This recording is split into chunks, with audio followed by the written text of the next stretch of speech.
आज का विषय है आम, यानी मैंगीफेरा इंडिका। जी, हम आज आम से जुड़े सभी महत्वपूर्ण तथ्यों को एक एक करके समझने की कोशिश करेंगे। बिल्कुल। तो सबसे पहले कुछ बुनियादी बातें। इसका वानस्पतिक नाम है मैंगीफेरा इंडिका, कुल है एनाकार्डियेसी। और इसका उत्पत्ति स्थान इंडो बर्मा क्षेत्र माना जाता है। और ये तो हम सब जानते हैं कि आम भारत का राष्ट्रीय फल है। जी, लेकिन आम से जुड़ी एक बहुत प्रमुख समस्या भी है, मैंगो मॉल्फॉर्मेशन, जिसे आम का गुच्छा रोग भी कहते हैं। अच्छा, ये समस्या कब से है? इसे पहली बार 1891 में बिहार में देखा गया था और इसका कारण है एक कवक फ्यूजेरियम मैंगीफेरी। तो क्या सभी किस्मों पर इसका असर होता है? नहीं, कुछ किस्में इसके प्रति प्रतिरोधी हैं, जैसे भादुरान, अलिफ और इलायची। ठीक है। अब हम विभिन्न किस्मों की विशेषताओं और खेती से जुड़े दूसरे तथ्यों पर आते हैं। जरूर, जैसे कि जल भराव की स्थिति को लेकर किस्में बहुत अलग-अलग प्रतिक्रिया देती हैं। किस तरह? जो मालभोग किस्म है, वो जल भराव के प्रति सबसे ज्यादा संवेदनशील होती है। जरा भी पानी रुका तो पेड़ को नुकसान हो सकता है। और फलों के टिके रहने के मामले में? उस मामले में दशहरी किस्म सबसे आगे है। उसमें फल लगने और टिके रहने की क्षमता, जिसे फ्रूट रिटेंशन कहते हैं, वो काफी अधिक होती है। अब उत्पादकता की बात करते हैं। हमने सुना है कि भारत दुनिया का सबसे बड़ा आम उत्पादक है। हाँ, ये सही है। विश्व का लगभग 54% आम उत्पादन भारत में ही होता है। लेकिन यहाँ एक पेंच है। वो क्या? जब बात प्रति हेक्टेयर उत्पादकता की आती है, तो विश्व में सर्वाधिक उत्पादकता वेनेजुएला में है, भारत में नहीं। ये तो बहुत दिलचस्प बात है। हमारे पास मात्रा है, पर शायद गुणवत्ता या कुशलता में हम पीछे हैं। आप ऐसा कह सकते हैं। और ये अंतर भारत के अंदर भी दिखता है, खासकर उत्तर और दक्षिण भारत की किस्मों में। अच्छा, उनमें क्या मौलिक अंतर है? देखिए, उत्तर भारतीय किस्में ज्यादातर एकांतर फलन यानी ऑल्टरनेट बेरर होती हैं।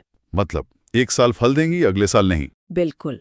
साथ ही वो एक भ्रूणीय यानी मोनो एम्ब्रियोनिक होती हैं और स्वाअसंगत यानी सेल्फ इनकम्पैटिबल भी। इसके ठीक विपरीत दक्षिण भारत की किस्में हैं, है ना? जी, वो नियमित फलन यानी रेगुलर बेरर होती हैं, हर साल फल देती हैं, और वो बहुभ्रूणीय यानी पॉलीएम्ब्रियोनिक होती है। अब फूलों की संरचना और फलन पर आते हैं। एक बहुत ही महत्वपूर्ण पहलू है। हाँ, देखिए, आम में सभी फूल फल नहीं बना सकते। केवल पूर्ण फूल यानी परफेक्ट फ्लावर्स, जिनमें नर और मादा दोनों अंग होते हैं, वही फल दे सकते हैं। और इनकी संख्या किस किस्म में सबसे ज्यादा होती है? लंगड़ा किस्म में। उसमें सबसे अधिक, लगभग 68.9% पूर्ण या द्विलिंगी फूल होते हैं। और सबसे कम? सबसे कम होते हैं रोमानी किस्म में। उसमें केवल 0.74% पूर्ण फूल होते हैं। ये तो बहुत बड़ा अंतर है। जी, लेकिन सबसे हैरान करने वाली बात अब आती है। बताइए। आम में इन सभी पूर्ण फूलों में से केवल 0.1% ही परिपक्व होकर फल बन पाते हैं। क्या? सिर्फ 0.1%? मतलब 1000 में से सिर्फ एक? हाँ, बिल्कुल। ये एक बहुत बड़ी समस्या है और इसे दूर करने के लिए या कम करने के लिए 2,4-D का 10 ppm की दर से छिड़काव किया जाता है। अच्छा, ये फलों को झड़ने से रोकता है। और परागण का काम कौन करता है? मधुमक्खी? ज्यादातर लोग यही सोचते हैं, पर आम में परागण का मुख्य कार्य घरेलू मक्खी यानी हाउसफ्लाई करती है। ये भी एक रोचक तथ्य है। हाँ, और कुछ किस्में परागण में दूसरों की मदद करती हैं, जैसे बॉम्बे ग्रीन एक बहुत अच्छी परागणकर्ता किस्म यानी पॉलिनाइजिंग वैरायटी है। और उसमें विटामिन सी की मात्रा भी सबसे ज्यादा होती है ना? जी, बिल्कुल। अगर ये पूरा लेक्चर आपको उपयोगी लग रहा है तो एग्रीकल्चर यूनिवर्सिटीज चैनल को सब्सक्राइब जरूर करें, ताकि ऐसे ही पूरे सिलेबस वाले लेक्चर आपको नियमित मिलते रहें। अब बात करते हैं प्रवर्धन की। आम का व्यावसायिक प्रवर्धन कैसे होता है? ये वीनियर ग्राफ्टिंग के जरिए किया जाता है और इसमें मूल वृंत यानी रूट स्टॉक का चुनाव बहुत ज्यादा महत्वपूर्ण होता है। तो हम कौन से मूल वृंत इस्तेमाल करते हैं? हम ज्यादातर बहुभ्रूणीय मूल वृंत यानी पॉलीएम्ब्रियोनिक रूट स्टॉक्स का उपयोग करते हैं। उनके कुछ नाम बताएंगी? हाँ, इनमें है बपकाई, चंद्रकरण, गोवा, ओलूर, कुरुक्कन, सोलन, मुलगोआ, बेल्लारी, विल्लाई कोलंबन और नीलेश्वर ड्वार्फ। ये तो काफी लंबी सूची है। क्या कुछ आयातित किस्में भी हैं? जी, कुछ आयातित बहुभ्रूणीय मूल वृंत भी हैं, जैसे काराबाओ, कोराजोन, पाहो, पिको, फाउंटेन, स्ट्रॉबेरी और सिनोरा। आपने लिस्ट में मुलगोआ का नाम लिया, उसके बारे में एक दिलचस्प बात है। हाँ बिल्कुल, मुलगोआ किस्म भारत में तो एक भ्रूणीय है, पर जब इसे फ्लोरिडा में उगाया जाता है तो ये बहुभ्रूणीय व्यवहार करती है। मतलब माहौल का भी असर पड़ता है। जी। अब इन मूल वृंत का उपयोग हम बौने प्रभाव यानी ड्वार्फिंग इफेक्ट के लिए भी करते हैं। वो कैसे? जैसे दशहरी किस्म को बौना बनाने के लिए हम रोमानी का मूल वृंत उपयोग करते हैं। अच्छा। और दूसरी किस्मों के लिए लंगड़ा और हिमसागर के लिए ओलूर का और अल्फांसो के लिए विलाई कोलंबन का उपयोग किया जाता है। ये तो बहुत उपयोगी है। क्या इनका उपयोग लवण प्रतिरोध के लिए भी होता है? हाँ, कुछ लवण प्रतिरोधी मूल वृंत हैं, जैसे कुरुक्कन, मूवांदन और निकारे। ये खारी मिट्टी में भी पेड़ को बचाए रखते हैं। अब पोषक तत्वों की बात करते हैं। आम के पौधे को क्या पसंद है? देखिए, आम फास्फोरस की कमी को तो सहन कर लेता है, लेकिन पोटेशियम की कमी को बिल्कुल नहीं कर पाता। पोटेशियम की कमी से क्या होता है? इससे पत्तियों का झुलसना यानी लीफ स्कॉर्चिंग की समस्या होती है। पत्तियां किनारों से जलने लगती हैं। और बोरॉन, उसकी कमी से? बोरॉन की कमी से दो बड़ी समस्याएं होती हैं। एक है आंतरिक फल परिगलन यानी इंटरनल फ्रूट नेक्रोसिस, और दूसरा है ब्लैक टिप रोग। ठीक है, अब कुछ प्रमुख रोगों और दैहिक विकारों पर आते हैं। जरूर। सबसे पहले स्पंजी ऊतक की बात करते हैं। ये अल्फांसो की सबसे बड़ी समस्या है। इसे कब देखा गया था? ये समस्या सबसे पहले 1934 में चीमा और धानी द्वारा देखी गई थी, और अल्फांसो किस्म इस विकार के प्रति अति संवेदनशील है। और ब्लैक टिप, जिसके बारे में हमने अभी बात की? ये विकार पहली बार 1909 में वुडहाउस द्वारा देखा गया था, और जैसा हमने बताया, इसका मुख्य कारण बोरॉन की कमी है। एक और आम बीमारी है पाउडरी मिल्ड्यू। जी, चूर्निल असिता। ये ओइडियम मैंगीफेरी नाम के कवक से होती है। क्या इसके प्रति भी कोई प्रतिरोधी किस्म है? हाँ, लाल सिंदूरी किस्म इस रोग के प्रति प्रतिरोधी है। अब आम प्रजनन और संकरण की बात करते हैं। ये काम भारत में कब शुरू हुआ? भारत में आम पर संकरण का काम सबसे पहले 1911 में पुणे में बर्न्स और प्रयाग द्वारा शुरू किया गया था। और प्रजनन के लिए केजिंग तकनीक का जिक्र आता है। जी, केजिंग तकनीक का उपयोग डॉक्टर RN सिंह द्वारा किया गया था, ताकि नियंत्रित परागण कराया जा सके। हमने स्व असंगतता की बात की थी। कौन सी किस्में हैं जो सेल्फ इनकम्पैटिबल हैं? दशहरी, लंगड़ा, चौसा और बॉम्बे ग्रीन, ये सभी स्व असंगत किस्में हैं।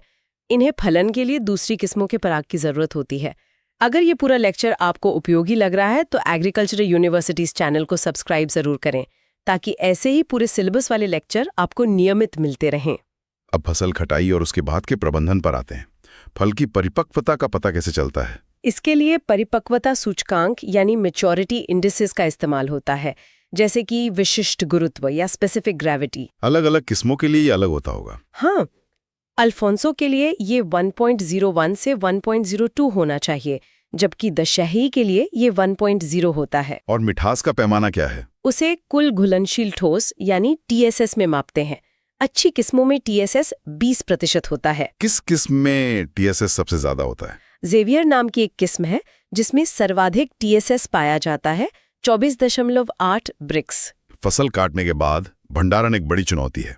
सही तापमान क्या है? आम कम तापमान की चोट के प्रति बहुत संवेदनशील होते हैं, इसलिए उन्हें हमेशा 5 डिग्री सेल्सियस से ऊपर के तापमान पर ही स्टोर करना चाहिए। परिपक्व और पके फलों के लिए तापमान अलग होता है? जी, परिपक्व मतलब कच्चे फलों का भंडारण 6 से 7 डिग्री सेल्सियस पर और पके हुए फलों का 20 डिग्री सेल्सियस पर किया जाता है। निर्यात के लिए कीटों से बचाव कैसे होता है? उसके लिए वाष्प ऊष्मा उपचार यानी VHT की सिफारिश की जाती है।